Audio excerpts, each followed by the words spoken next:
এটা হচ্ছে আমার শাপলার বাগান। এখানে অনেক শাপলা লাগানো আছে, লাল শাপলা।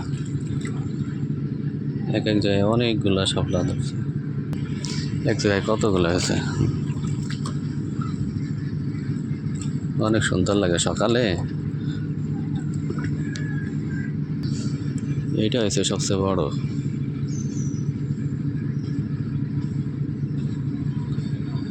এক একটা ফুল কত বড় হয়েছে।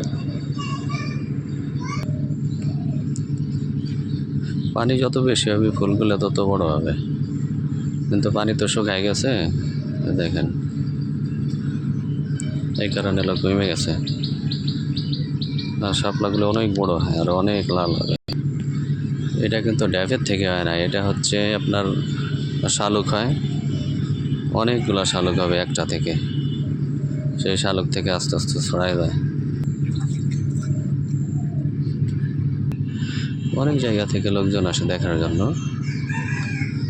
ভালো লাগে। দেখছেন কত ফুল পড়ছে। আর মাছ চাষ করা আছে, তো মাছের কারণে অনেক মাছ এই ফুলগুলো বা যে সময় গাছ হয় সেই সময় খেয়ে ফেলার কারণে হয়তো অনেক হয় না।